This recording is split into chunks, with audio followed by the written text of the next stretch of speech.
Con respecto a la evaluación del segundo examen, se va a evaluar la parte de modelos que empieza con una introducción en la sección 1.3. Allá simplemente se dan como las fórmulas o los modelos de manera estándar. De la sección 2.7 vamos a encontrar ejercicios un poco más elaborados de la ley de enfriamiento de Newton y la parte de mezclas. Y de la sección 2.8 vamos a encontrar de la ley de Torricelli, ¿cierto? De drenado de tanques. Entonces la sección 1.3, 2.7 y 2.8. Pero repito, de estas secciones solamente me interesa lo relacionado con estos tres modelos, por ahora. Entonces, para el segundo examen, solamente estos tres modelos se presentan en la sección 1.3, los ejercicios en la 2.7 y la 2.8. Y con respecto al capítulo 3, entonces vamos a ir de la 3.1 a la 3.6. De la 3.1 a la 3.6. Esto será el tema del segundo examen. Bien.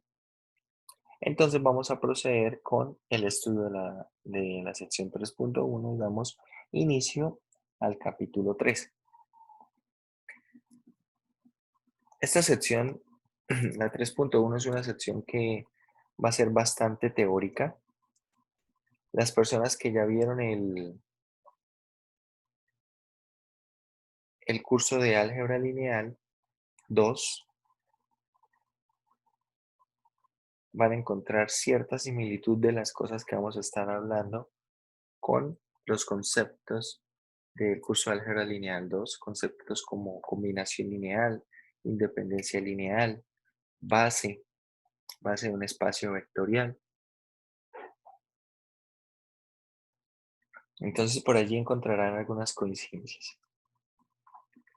Bien, ¿qué es lo que vamos a empezar a estudiar en este capítulo? En este capítulo vamos a empezar con el estudio de ecuaciones diferenciales de orden superior. Nosotros de momento hemos estudiado ecuaciones diferenciales de primer orden, ¿verdad?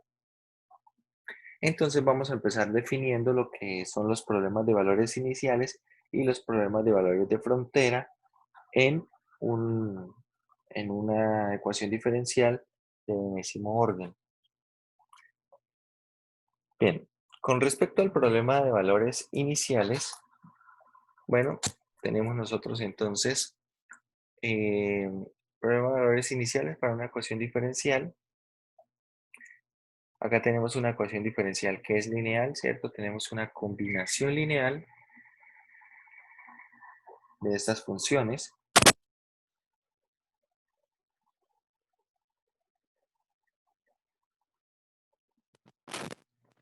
Una combinación lineal de esas funciones. Y para que sea un problema de valores iniciales necesitamos condiciones sobre la función y sus primeras n-1 derivadas, todas las condiciones dadas sobre este valor x sub 0. ¿Sí? Esto será un problema de valores iniciales de enésimo orden. Ahora la pregunta que cabe resaltar aquí es, ¿bajo qué condiciones un problema de valores iniciales tiene solución única? Ahora en una ecuación de enésimo orden. Y aparece entonces este teorema, el teorema de existencia y unicidad, este teorema de existencia y unicidad, que de hecho es un teorema que es una generalización del teorema que vimos anteriormente. Este teorema de existencia y unicidad nos dice cuándo tenemos condiciones suficientes para que exista una solución única al PBI. ¿Qué se necesita entonces? Vamos a hablar en términos de esta combinación lineal. Los A sub i de x son precisamente estas funciones coeficientes que dependen exclusivamente de x. Entonces, Si todas estas funciones, junto con la función g de x, son continuas en un intervalo, si todas esas funciones son continuas en un intervalo, y la función coeficiente principal, es decir, la que acompaña a la derivada de enésimo orden, esta función coeficiente es diferente de 0, también para toda x en el intervalo. Entonces, si x igual a x sub 0 es cualquier punto en el intervalo, tenemos garantía de que va a existir solución única para el problema de valores iniciales. A ver, esto ya lo habíamos visto nosotros en la última clase. Ya habíamos empezado con esto, pero quiero que hagamos un repaso de eso. Precisamente al final, si no estoy mal, nos quedamos hablando de problemas de valores de frontera. Pero vamos a hablar nuevamente de estos conceptos. Entonces, este es el teorema de existencia y unicidad para una ecuación diferencial de enésimo orden lineal. ¿Qué necesitamos? Que los coeficientes, las funciones coeficientes sean todas continuas en un mismo intervalo y que la función coeficiente principal sea diferente de 0 en el intervalo. Si eso ocurre para cualquier valor de x, o bueno, para cualquier PBI planteado sobre un valor x en dicho intervalo o en alguno de estos dichos intervalos, se tiene garantía que hay existencia de una solución única al problema de valores iniciales. Bien. Vamos a hablar de un problema de valores de frontera, que bueno, como les dije la clase pasada, va a tener 3 diferentes naturalezas en términos de la solución, y esa naturaleza en términos de la solución es bien interesante por un dato que vamos a señalar. A ver, un problema de valores de frontera, ¿qué es? Tenemos nuevamente una ecuación diferencial de enésimo orden y lineal. Acá vamos a hablar de un problema de valores de frontera de orden 2. Entonces, ¿qué es un problema de valores de frontera? La primera característica para un problema de valores de frontera es que las condiciones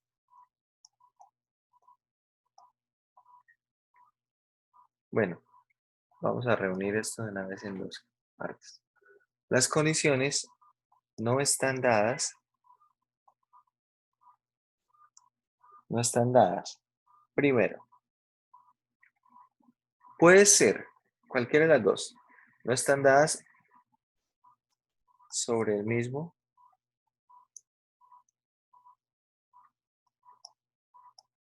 punto. Es decir, lo primero que sí es necesario es que las condiciones no están dadas sobre el mismo valor, ¿cierto? Voy a escoger dos valores en el intervalo, un valor A, un valor B, y las condiciones no van a estar dadas sobre el mismo valor. Y la segunda característica es que no están dadas sobre cada una de las n-1 derivadas. ¿Cierto? Como si ocurre en el problema de valores de frontera, en el problema de valores perdón, en el problema de valores iniciales, que uno tiene condición en la función y, tiene una condición en la primera derivada, y así sucesivamente hasta llegar a tener una condición en la derivada de orden n-1. Pero tengo condición en cada una de las n-1 derivadas y además todas las condiciones están dadas en el mismo valor. Eso es un PBI. ¿Qué es un problema de valores de frontera? En adelante lo llamamos simplemente como PBF. PBF es un problema en el cual tengo una ecuación diferencial de enésimo orden y las condiciones están con estas características. No vamos a tener información sobre el mismo punto, no tenemos información, no están dadas las condiciones sobre el mismo punto y tampoco sobre cada una de las n-1 derivadas. Esta segunda puede ser un poco más flexible en el sentido que puede que sí tengamos condiciones en las n-1 derivadas, pero lo que sí es imperativo es que las condiciones no estén en el mismo punto. Es decir, yo puedo dar información sobre y evaluado en A y sobre y' evaluado en B. Bien, puedo escoger esta opción y eso es un problema de valores de frontera. ¿Estoy dándolas sobre cada una de las n-1 derivadas? Sí, pero sobre cada uno bueno, todas en el mismo punto, no.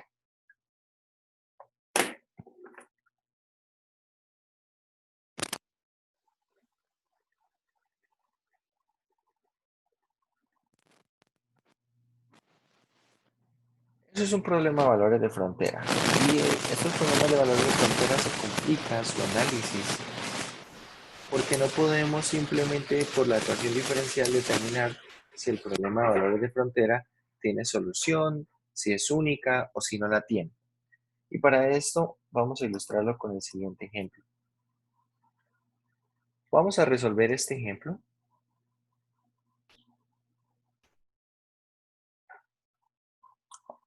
O bueno, vamos a revisarlo y vamos haciendo anotaciones aquí para hacer como tal todo el mismo ejemplo. Bueno, miremos. Tenemos esta ecuación diferencial. Esta ecuación diferencial que, por cierto, vamos a aprender a encontrar la solución general en este capítulo. La solución general está dada por lo siguiente. C1 coseno de 4t más C2 seno de 4t.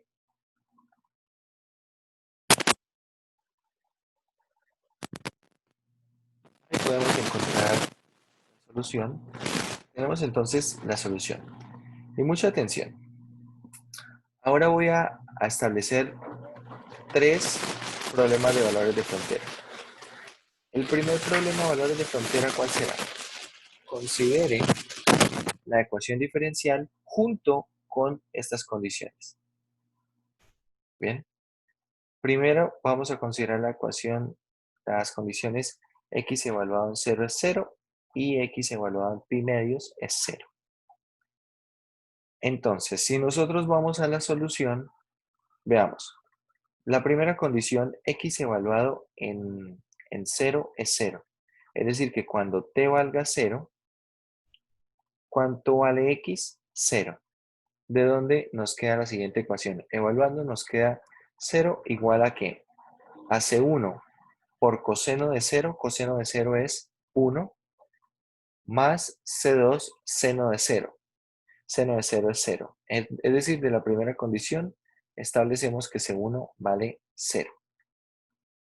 De la segunda condición, x evaluado en pi medios es 0. Es decir, el resultado va a ser 0 y esto es cuando evaluemos en pi medios. Coseno de 4 por pi medios es coseno de 2pi. Y coseno de 2pi, ¿cuánto es?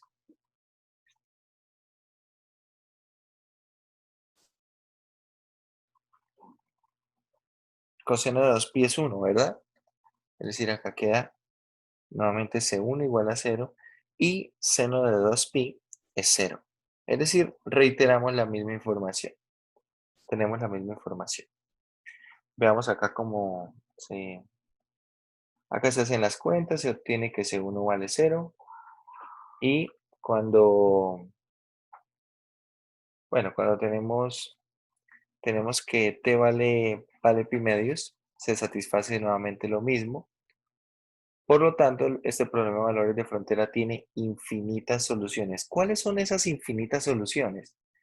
Las infinitas soluciones son precisamente si C1 vale 0, entonces las infinitas soluciones son de la forma, voy a poner, en lugar de C2, voy a poner una constante K por seno de 4t. Para cualquier variación aquí de K, se tiene una solución para cualquier variación. Es decir, como K puede variar en los reales, tenemos infinitas soluciones. Bien, precisamente aquí mantiene la misma notación. Las infinitas soluciones serán de la forma x igual a C2 por seno de 4t y cumple con las condiciones de frontera. De hecho, esto está ofreciendo infinitas soluciones porque no estamos poniendo condiciones sobre C2. No estamos diciendo cuál debe ser el valor de C2 o al menos alguna condición sobre C2. ¿Bien?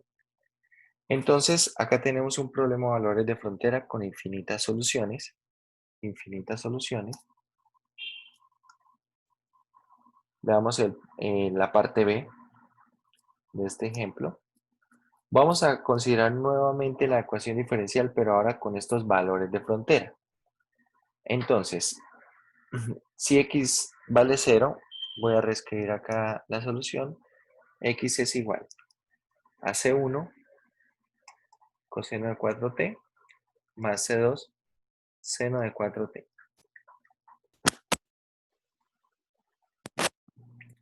Ahora tenemos otras condiciones de frontera. Entonces, si x vale 0, el resultado, perdón, si x está evaluado en 0, es decir, si t vale 0, x vale 0. Con esto volvemos a encontrar el mismo resultado, ¿cierto? De esta primera condición, tenemos que C1 vale 0, y ahora si x vale pi octavos, perdón, si t vale pi octavos, x vale 0. Entonces, si t vale pi octavos, coseno de 4t, ¿cuánto es? Pi medios. Entonces, tenemos el siguiente resultado. 0 será igual a ¿quién? Tenemos que el coseno de pi medios es 0. Por C1 es 0. Pero el seno de pi medios es 1. Por lo tanto, de la segunda condición nos queda que C2 es igual a 0. ¿Sí? A ver, voy a escribir la cuenta. Esto es tener C1 por el coseno de pi medios más C2 por el seno de pi medios. Coseno de pi medios es 0. Seno de pi medios es 1. Es decir, que C2 va a ser igual a 0.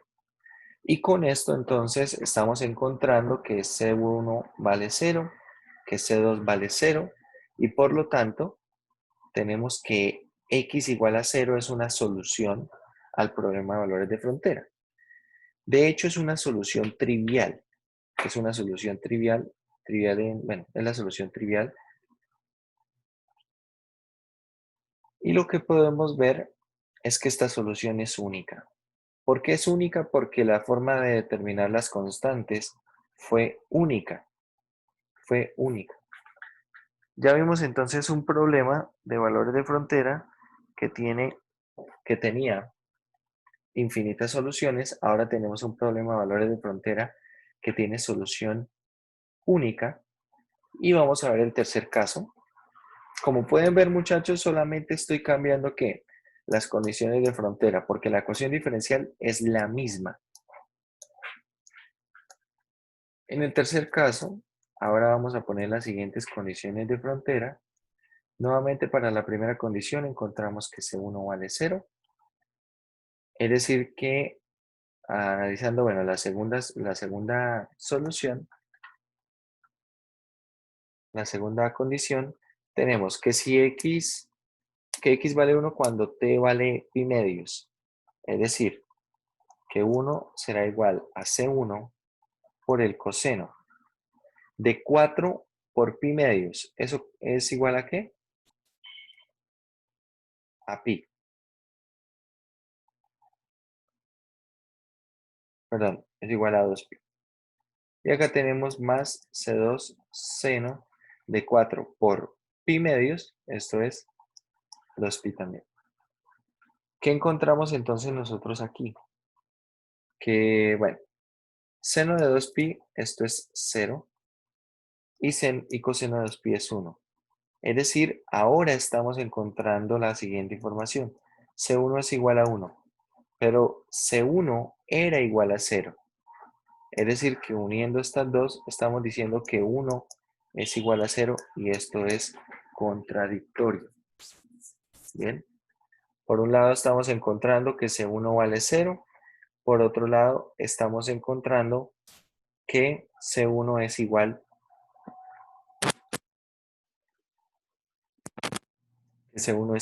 a 1. ¿Cierto? Estamos encontrando que prácticamente que 1 es igual a 0. Y esto no es posible. Por lo tanto, ¿qué podemos decir del problema de valores de frontera? Que no tiene solución. Un detalle importante de este ejemplo es que si ustedes analizan la ecuación diferencial, simplemente analizando la ecuación diferencial tiene solución única para todo PBI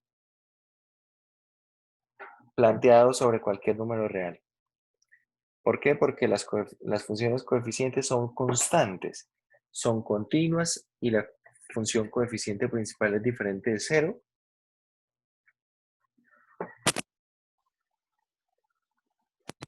Todos los reales. Es diferente de cero en todos los reales. Por lo tanto, esta ecuación diferencial admite solución única para cualquier PBI planteado sobre los números reales.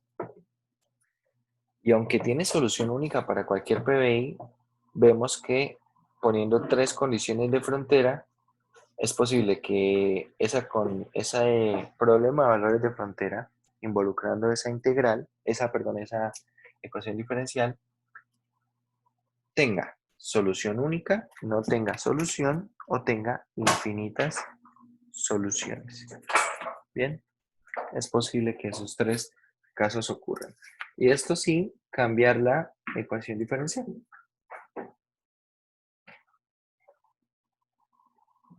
Bien.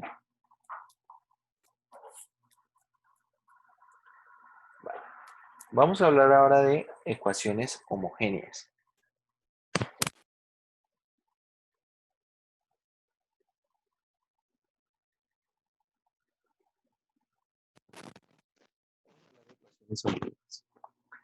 Las ecuaciones homogéneas acá en este capítulo son diferentes a como veíamos nosotros en el capítulo anterior, el capítulo 2. Las ecuaciones homogéneas son precisamente ecuaciones en las cuales la función que teníamos acá, la función g de x, es la función 0. Es decir, hasta el momento habíamos definido una ecuación diferencial lineal de enésimo orden, así como está en la fórmula 7, que es la que estoy encerrando.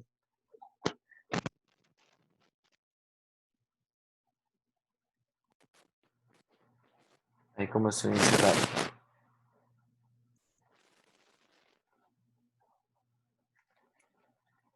Entonces, ¿qué es una ecuación diferencial homogénea? Una ecuación diferencial homogénea aquí es aquella en la cual esta función independiente, la que depende solamente de x y no está multiplicado por y ni ninguna de sus derivadas, esta función g de x es exactamente 0. ¿Bien? Es exactamente 0. Si esta función g de x no es exactamente 0, simplemente decimos que la ecuación diferencial no es homogénea. Bueno, aquí tenemos unos ejemplos. Por lo menos si tenemos lo siguiente. Voy a poner aquí a la xy igual al coseno de x. Esta de aquí es una ecuación diferencial que no es homogénea. Y mucha atención. Cuando yo digo que g de x no es idénticamente 0, no es exactamente 0, no quiere decir que nunca se hace 0. Porque, por ejemplo, la función coseno de x se hace 0 ¿dónde? En pi medios. Se hace 0 también en 3 pi medios, bueno, etc. En estos valores se hace 0. No quiere decir que sea homogénea en unos valores y en otros no. ¿Es homogénea todo el tiempo o no lo es? ¿Bien? Simplemente o es homogénea si es 0 todo el tiempo o no es homogénea si hay valores para los cuales no sea 0. Entonces, por ejemplo, esta es una ecuación diferencial no homogénea.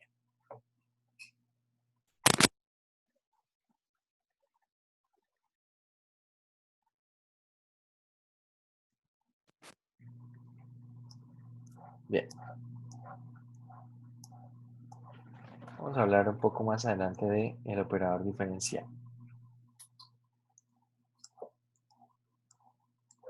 Tenemos para el estudio entonces de algunos principios de superposición para poder hablar de soluciones, tenemos que hablar entonces de lo que es el operador diferencial. Entonces, primero, vamos a definir lo que es en general, lo que es un operador lineal, lo que será un operador lineal. Entonces, un operador lineal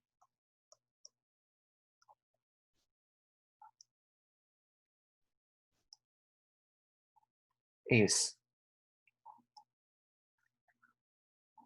una transformación lineal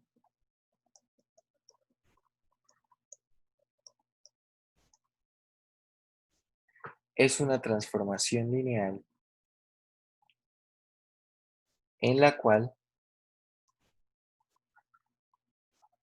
el espacio vectorial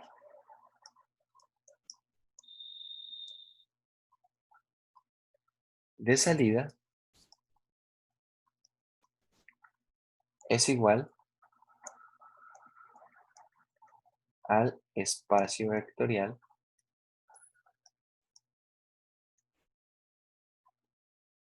de llegada. Y acá hay que tener en cuenta, a ver, esto lo vamos a tratar de la siguiente manera.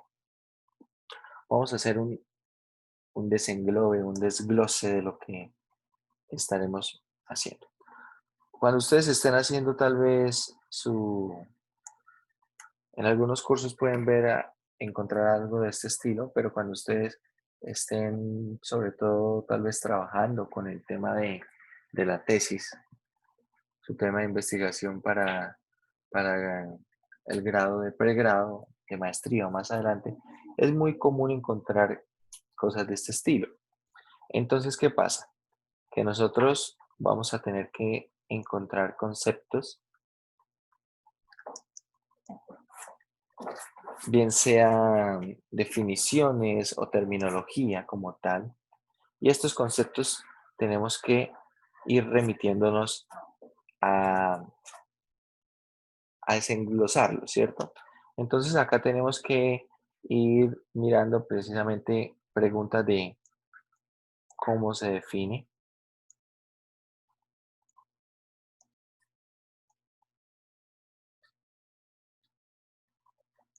Vamos a hablar aquí como, bueno, no tanto una pregunta, sino tendremos que mirar como antecedentes. Tenemos que mirar como antecedentes.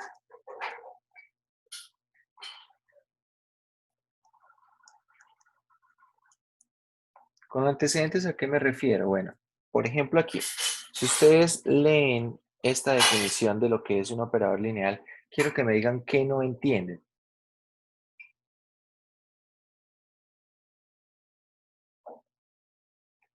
qué no conocen, qué no saben de lo que está ahí escrito, qué no saben qué es.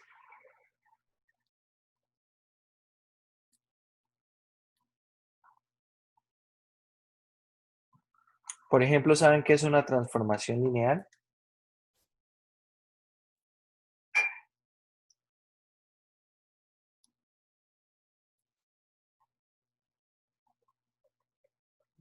No. Entonces, eso es lo que debemos identificar. ¿Qué no sabemos? ¿Qué no sabemos?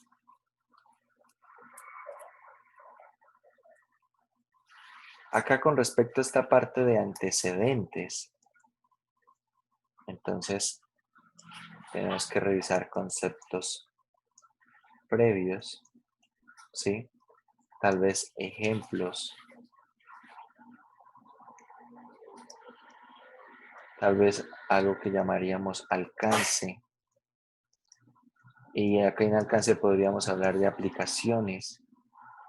Tendríamos que hablar un poco de esto, de lo que sería la utilidad,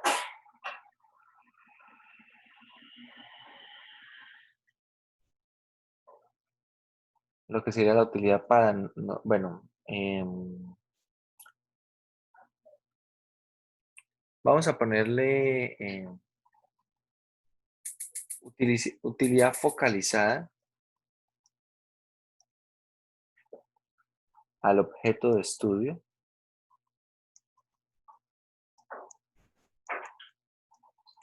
Al objeto de estudio. Y bueno, por otro lado, además de, bueno, cómo se definen estos antecedentes, toda esta parte de antecedentes es empaparme un poco más de lo que es el concepto, ¿no? Todo lo que es empaparme un poco más del tema.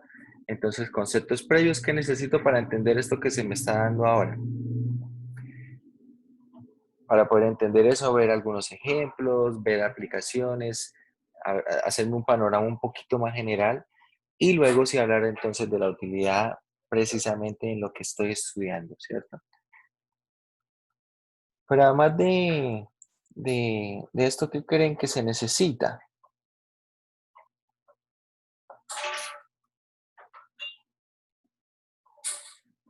A veces se necesita un poco de profundización. Se necesita un poco de profundización. Esto va a empezar a cobrar mucha importancia, este tipo de procesos más adelante. Tal vez en estos primeros cursos, cuando uno está hablando de cursos básicos, y en gran medida cuando está hablando de cursos básicos, porque tampoco todo el tiempo, eh, en esos cursos básicos uno prácticamente ve todo lo que necesita para trabajar en el mismo curso. Pero, por ejemplo, algo que yo les dije es que hacia el final del curso, si el tiempo no lo permite, esperemos que sí, vamos a ver un tema. ¿Qué tema les dije yo que íbamos a ver? A ver si lo recuerdan. Serie de Fourier. Sí, señor. Vamos a tratar no vamos a profundizar mucho, porque tal vez el tiempo no nos va a dar, pero sí vamos a tratar de empaparnos un poquito del tema, de ver cómo se define, de ver qué utilidades puede tener, hacernos un panorama de qué podemos resolver con ese tipo de series. ¿Y esto por qué? Esto lo quiero mencionar precisamente porque, como les dije en alguna oportunidad, tal vez en algún curso más adelante, dependiendo de la carrera que estudie, es posible que más adelante en algún curso algún profesor les diga, bueno, esto lo vamos a resolver con series de Fourier. Y muy posiblemente el profesor no les va a explicar series de Fourier. Les va a decir, bueno, vamos a ver en serie, vamos a resolver esto, necesita series de Fourier, estudienlo y bueno, a la otra clase él ya hace sus cuentas, hace todo, suponiendo que usted sabe de series de Fourier. Entonces usted va a necesitar hacer algo como esto. Saber primero que nada, bueno, para ver cómo se define, saber dónde buscar, ¿no? Dónde buscar y hacer todo esto. Hacer todo esto. Más adelante, cuando van avanzando en los cursos, esto empieza a ser mucho más frecuente, mucho más frecuente. Si no todo lo que se necesitará en cursos más adelante, en cursos ya un poco más especializados, más propios de carrera, serán conceptos que precisamente se dan o se explican en esos mismos cursos. De igual manera, de pronto usted cuando está llegando a algunos cursos más adelante, necesita de algo que vio en unos primeros cursos, pero no se acuerda muy bien. Entonces tendrá que volver, pero ya sabe entonces, por ejemplo, dónde encontrar información, etc. Entonces acá vamos a hacer eso. Tenemos un concepto general, vamos a ir haciendo un desenglobe o a ir desglosando lo que son los elementos del concepto para ir entendiéndolo de una mejor manera. Entonces, vamos a empezar por la primera parte que no es conocida. Tenemos acá cuántas partes. Quiero que contemos a ver cuántas partes no conocemos aquí. El concepto de transformación lineal. Listo. ¿Qué otra cosa no conocen?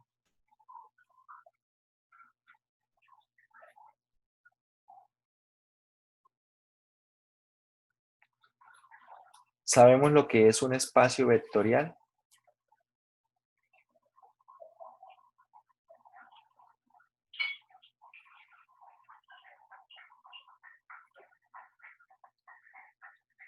El concepto de espacio vectorial de alguna manera está intrínseco en el estudio que se hizo en el curso de cálculo 1, perdón, de álgebra 1. Las personas que vieron el curso de álgebra lineal 2, sí o sí tuvieron que definir de manera formal lo que es un espacio vectorial, tuvieron que definir lo que son transformaciones lineales. Pero bueno, creo que también vamos a hablar un poco de esta parte de espacios vectoriales. Entonces, ¿qué son transformaciones lineales? Entonces vamos a ir definiendo esto.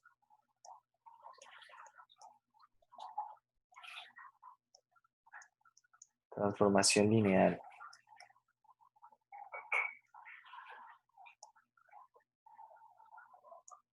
Una transformación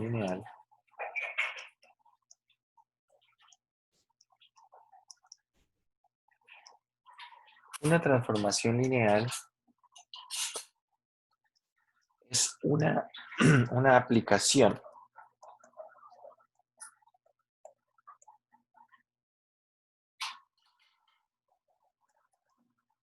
definida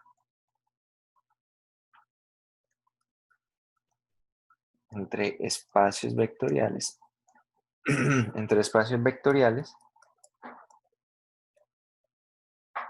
vamos a poner B y W,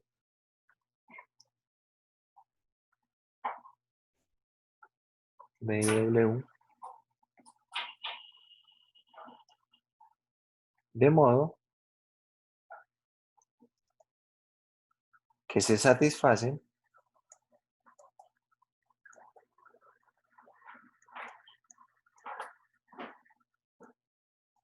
las siguientes condiciones. ¿Qué condiciones se satisfacen? Entonces, para hacer transformación lineal necesita cumplir dos condiciones. Entonces, voy a poner aquí algo de notación. Estas no son las condiciones, esto es simplemente notación. Acá, como lo que estamos diciendo es que la transformación está definida. Entonces, vamos a decir de un espacio B en un espacio W. Bien, son espacios vectoriales. Las condiciones son las siguientes. Primero, T de U más B es igual a T de U más T de B.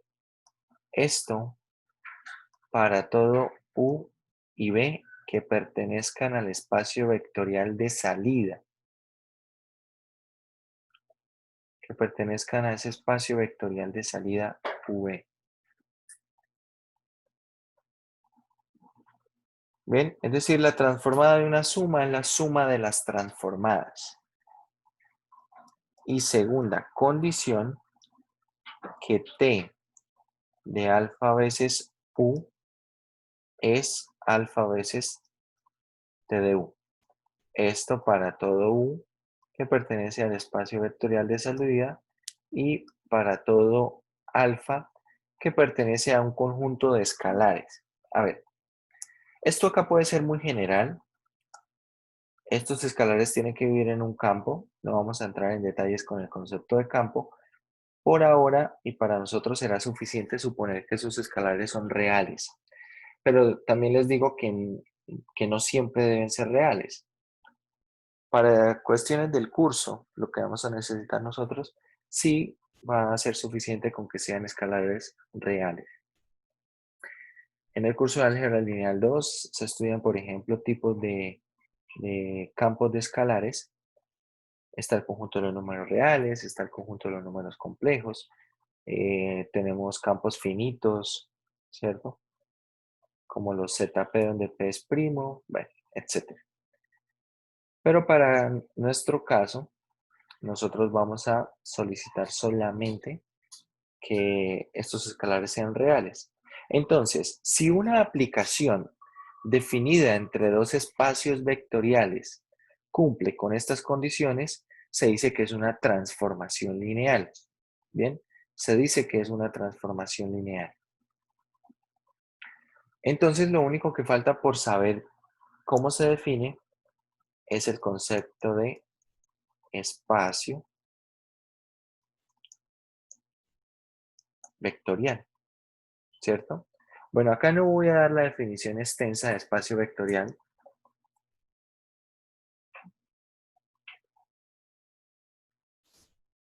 Voy a dar una versión express, una versión light. Básicamente, un espacio vectorial es lo siguiente. Es un conjunto de objetos junto con dos operaciones. Junto con dos operaciones. Primero, una operación interna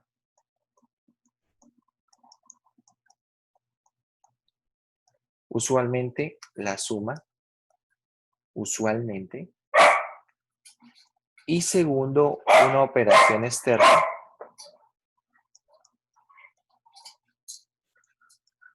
externa. ¿A qué se refiere con que sea externa? Interna, bueno, es bastante claro que estoy sumando elementos del conjunto, ¿cierto? Estoy operando elementos del conjunto y bueno, esa operación de elementos del conjunto me dará otro elemento del conjunto. Una operación externa que representará, bueno, es una operación de un elemento del conjunto por alguien externo. Ese alguien externo es un escalar. Entonces, esta operación externa se define como el producto por escalar. Ese escalar debe vivir en un campo. Vamos a trabajar nosotros con que ese campo es el campo de los números reales, ¿vale? Entonces, es un conjunto de objetos junto con dos operaciones. Estas dos operaciones que satisface 10 axiomas. Son los axiomas de espacio vectorial. A ver, vamos a ver si los nombramos rápidamente. Entonces, los 10 axiomas de espacio vectorial. Vamos a definir, bueno, sean U, B, W, elementos en el espacio vectorial B, ¿sí? En el espacio vectorial B y vamos a poner alfa, beta en un campo, ¿vale? Voy a poner acá el conjunto de los números reales, voy a ponerlo en otro color, pero recordar que esto puede ser otro campo. Bien. Entonces, primer axioma. El primer axioma es la suma de objetos en el espacio vectorial sigue estando en el espacio vectorial. La suma de objetos en el conjunto debe seguir en el mismo conjunto. Y esto para cualesquier objetos. Estos objetos que estoy escogiendo, V y W, son arbitrarios en el conjunto. Bien, en el conjunto. Hay algunas de estos axiomas que uno diría, bueno, estos axiomas se cumplen siempre. Pero de hecho se definen porque los conjuntos que yo puedo definir no cumplen siempre estos axiomas. No cumplen siempre estos axiomas. Por ejemplo, a ver, quiero que pensemos en algún ejemplo de un conjunto en el cual sumo objetos de la misma naturaleza y no tienen la misma naturaleza. Digamos que el conjunto V sea el conjunto de, a ver, ¿qué digo yo? De matrices de la forma 1, A, B y C. ¿Bien? Tales que A, B y C, por ejemplo, que sean enteros. Ahí está. Pero siempre estos elementos van a tener un 1 en la primera entrada. Entonces, ¿qué pasa? Si yo tomo dos elementos, por ejemplo, 1, U sub 1, U sub 2, U sub 3, este sería mi elemento U del conjunto, y lo sumo con otro elemento del conjunto, llamémoslo, bueno, sea B1, B2, B3, y este es que sea B. Entonces, ¿qué va a ocurrir? Que cuando yo haga la suma, aquí va a quedar un 2, y acá va a quedar entonces la suma, ¿cierto? U1 más B1, U2 más B2, U3 más B3. Y entonces la pregunta es, ¿ahora esto tiene la forma para vivir en el conjunto V? ¿Sí o no? ¿Por qué?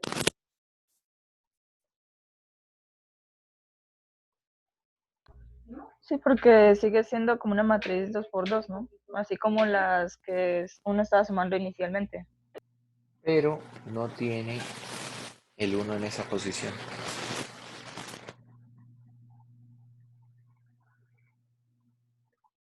No sería un elemento del conjunto V porque no tiene la forma para estar en el conjunto V. ¿Sí? No tiene esa forma, no solamente porque sea una matriz de 2 por 2. En el conjunto V son matrices de 2 por 2 donde la componente U en la entrada 1, 1 tiene que ser un 1.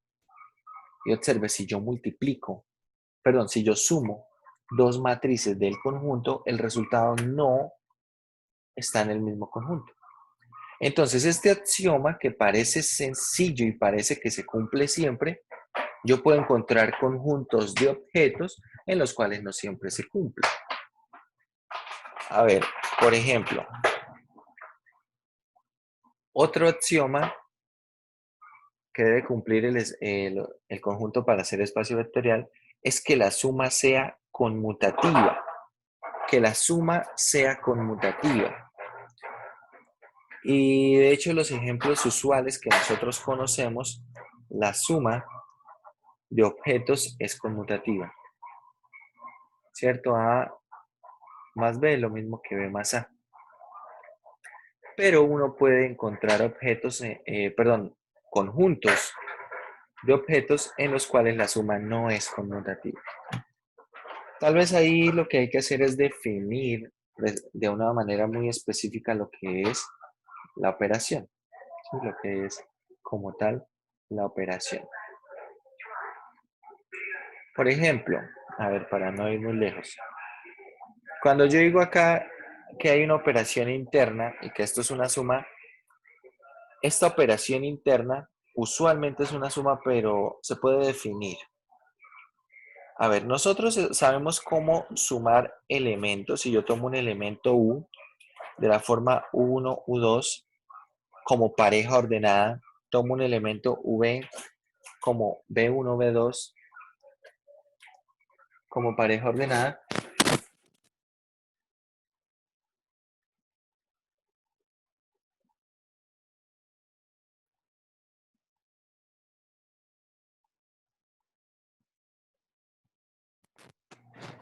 ¿cómo se suman U1, U2 usualmente? Se suman componente a componente, ¿verdad? Eso sería lo usual. Pero, por lo menos, yo puedo definir la siguiente suma. Voy a poner una suma así como encerrada. Y esta suma la voy a definir de la siguiente manera. U más B, definido así como U1, U2, más B1, B2. Yo la voy a definir, entonces es por definición, para esta definición, será U1, B1 más U1. Y acá tenemos entonces U2, B2 más U2. Por ejemplo, así. ¿Cómo estoy definiendo esta suma? Estoy definiéndola como el producto de las componentes más la componente del primer sumando. ¿Sí? Y lo mismo para la segunda componente. Será el producto de las componentes más la segunda componente del primer sumando. Por ejemplo, bajo esta suma, ¿cuánto es 1, 2 más 3, 5? ¿Cuánto es? Entonces tengo 1 por 3, ¿cierto? Más 1, la primera componente, coma. 2 por 5 más 2. Es decir, ¿cuánto dio esta suma? Tengo 3 más 1, 4. Y tengo acá 12. Este es el resultado. Ahora, pregunta, ¿será que esta suma es conmutativa? Veamos. Entonces, 3, 5 más 1, 2 debe dar lo mismo. Entonces, 3, 5 más 1, 2, ¿qué debería ser? Tal cual está definida la suma. Esto es 3 por 1 más 3. Y 5 por 2 más 5. ¿Cuánto da el resultado? Tengo 3 por 1, 3, más 3, 6. 5 por 2, 10, más 5, 15. ¿Están dando el mismo resultado? No, ¿cierto? No está dando el mismo resultado. Estamos aquí entonces ante un ejemplo de una suma que se puede definir de modo que esta suma no es conmutativa. Las sumas usuales no son todas las que existen, es solamente una operación binaria, una operación entre dos objetos. Pero yo puedo definir casi a voluntad una operación de este estilo. Entonces ahí empieza a tomar sentido. Resulta que la suma no siempre es conmutativa. Entonces tiene sentido decir o pedirle que sea conmutativa.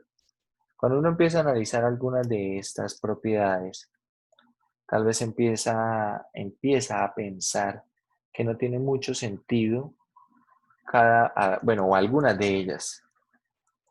Pero resulta que puede encontrar uno objetos, conjuntos de objetos en los cuales esas propiedades no se cumplen. Acá tenemos, por ejemplo, también la ley asociativa de la suma.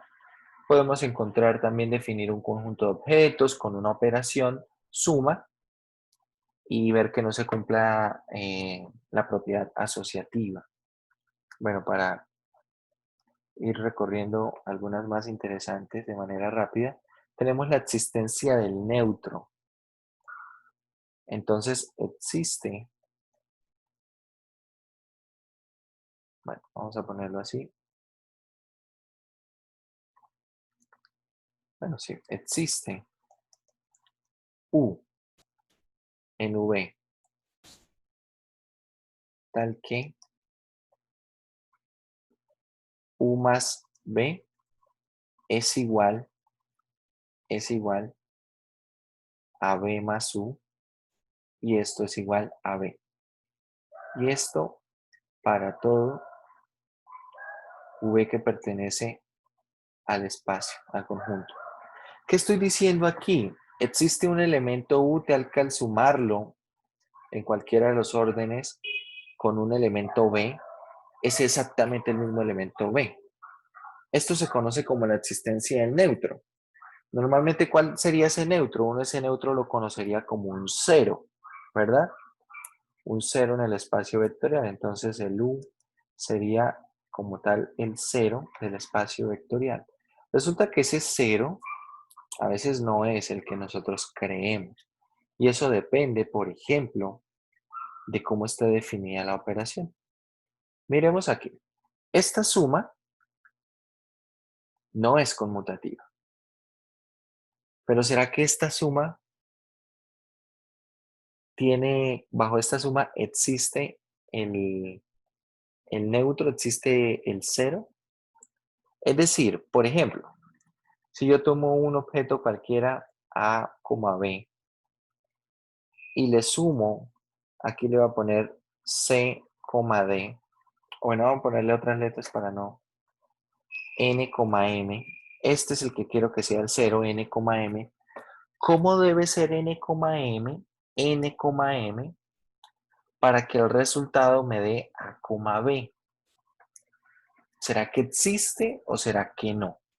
Porque uno pensará, bueno, eso siempre existe. Tal cual está definida la operación, entonces acá, por ejemplo, esto es A por N más A. Y esto es B por M más B. Y esto debe ser igual a A, B.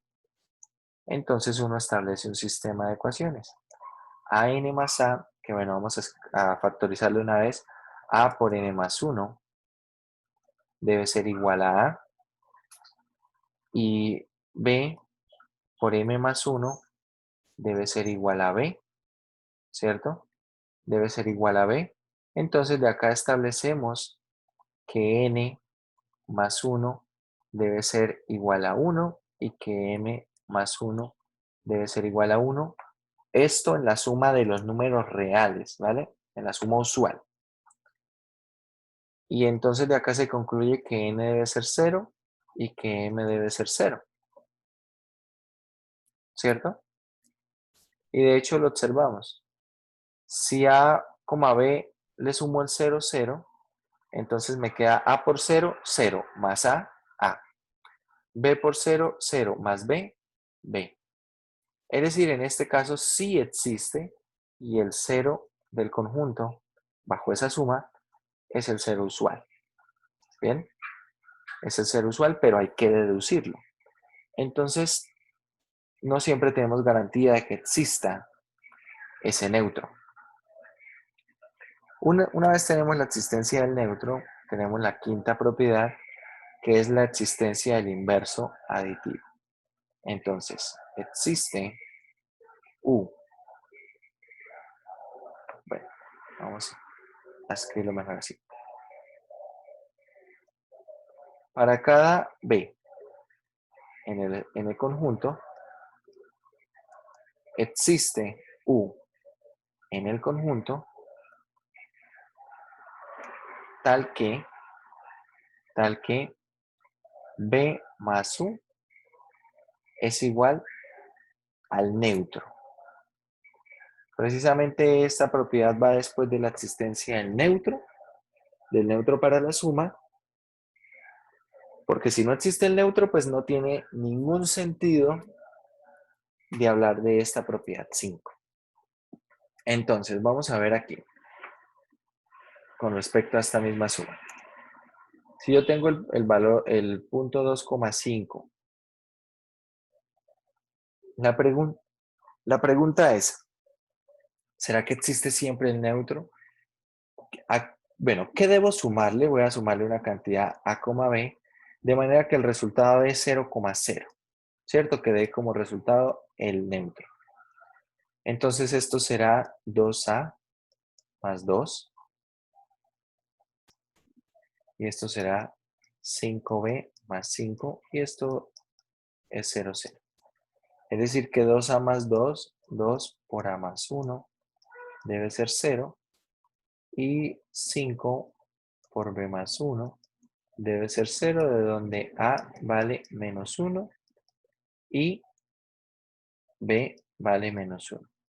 Entonces, para este valor estamos encontrando un neutro, ¿cierto? Estamos encontrando como tal un neutro. ¿Cuál será ese neutro? Será precisamente el 1 menos 1. Pero de hecho esto es mucho más interesante. ¿Por qué? Porque ahora voy a tomar un valor XY. Y de hecho les quiero que veamos que el menos 1, menos 1 funciona como inverso aditivo de cualquiera. De acuerdo a esta suma, ¿no? ¿Por qué? Porque ¿cómo es esta suma? Es x por menos 1, es menos 1 por x, más la primera componente, ¿cierto? Más x. Y acá tengo menos 1 por y, más y. ¿Y esto cuánto da? Bueno, da menos x más x. Esto efectivamente da 0, 0. Esto no ocurre en los reales, ¿cierto? Si yo, por ejemplo, tengo 5, ¿qué le sumo a 5 para que me dé 0? Entonces A vale menos 5. Si cambio el número 7 ¿Qué le sumo a 7 para que me dé 0? Menos 7. Y así sucesivamente.